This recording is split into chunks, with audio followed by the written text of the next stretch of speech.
ओम दुम दुर्गाए नमः। वैकृतिक रहस्य।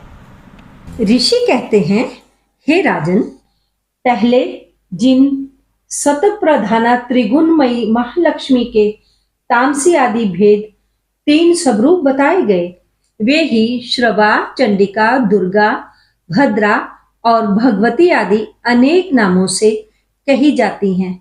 तमोगुणमयी महाकाली भगवान विष्णु की योग निद्रा कही गई है।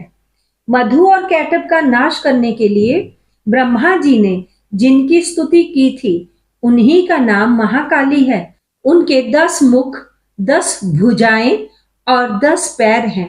वे काजल के समान काले रंग की है तथा 30 नेत्रों की विशाल पंक्ति से सुशोभित होती हैं। हे भूमि रक्षक, उनके दांत और दाढ़ें चमकती रहती हैं।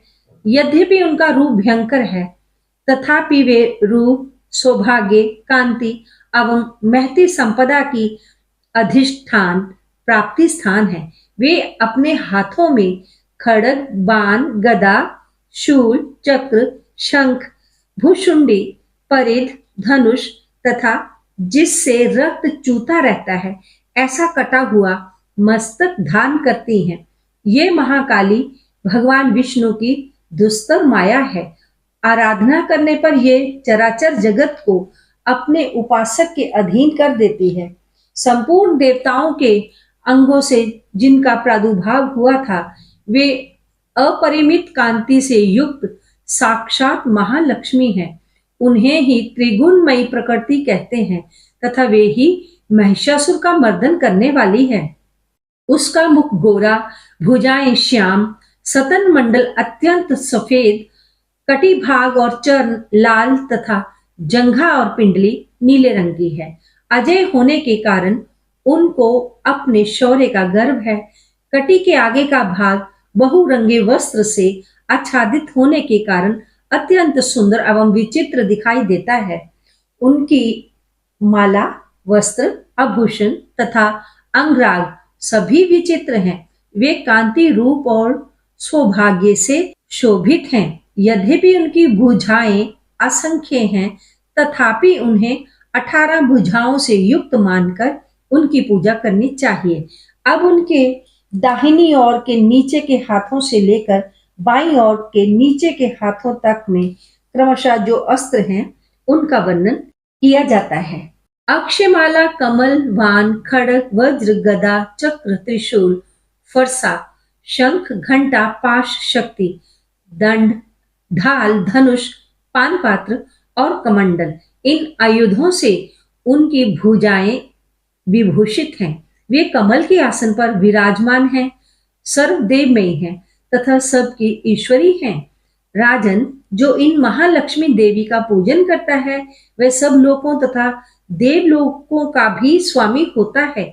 जो एकमात्र सतत गुण के आश्रित हो, पार्वती जी के शरीर से प्रकट हुई थी तथा जिन्होंने शुंभ निशुंभ नामक दैत्य का संहार किया था, वे साक्षात सरस्वती कही गई हैं। पृथ्वीपते उनकी 8 भुजाएं तथा वे अपने हाथों में क्रमशः बाण, मूसल, शूल, चक्र, घंटा, हल एवं धनुष धारण करती हैं। ये सरस्वती देवी जो निशुंभ का मर्दन तथा शुंभासुर का संहार करने वाली है, भक्ति पूर्वक पूजित होने पर सर्वज्ञता देती हैं। राजन, इस प्रकार तुमसे महाकाली आदि तीनों मूर्तियों के स्वरूप बतलाए। अब जगन माता महालक्ष्मी जी की इन महाकाली आदि तीनों मूर्तियों की अलग अलग उपासना सुनो। जब महालक्ष्मी जी की पूजा करनी हो, तब उन्हें मध्य में स्थापित करके उनके दक्षिण और वाम भाग में क्रमशः महाकाली और महासरस्वती का पूजन करना चाहिए और पृष्ठ भाग में तीनों युगल देवताओं की पूजा करनी चाहिए। महालक्ष्मी के ठीक पीछे मध्य भाग में सरस्वती के साथ ब्रह्मा जी का पूजन करें। उनके दक्षिण भाग में गौरी के साथ रुद्र की पूजा करें तथा वाम भाग में लक्ष्मी सहित विष्णु जी का पूजन करें। महालक्ष्मी आदि तीनों देवियों के सामने निम्नांकित 3 देवियों की भी पूजा करनी चाहिए। मध्यस्थ महालक्ष्मी के आगे मध्य भाग में 18 भुजाओं वाली महासरस्वती का पूजन करें। उनके वाम भाग में 10 मुखों वाली महाकाली तथा दक्षिण भाग में 8 भुजाओं वाली महासरस्वती का पूजन करें। राजन, अब केवल 18 भुजाओं वाली महालक्ष्मी का अथवा 10 मुख वाली काली का या अष्टभुजी सरस्वती का पूजन करना हो, तब सब अरिष्टों की शांति के लिए इनके दक्षिण भाग में काल की और वाम भाग में मृत्यु की भी भली भांति पूजा करनी चाहिए।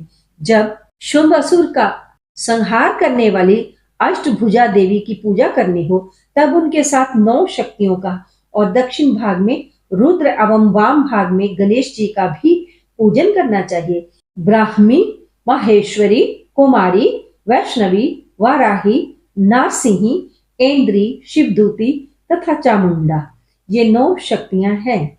नमो देव्याः, इस स्त्रोत से महालक्ष्मी की पूजा करनी चाहिए तथा उनके 3 अवतारों की पूजा के समय उनके चरित्रों में जो स्तोत्र मंत्र आए हैं उन्हीं का उपयोग करना चाहिए।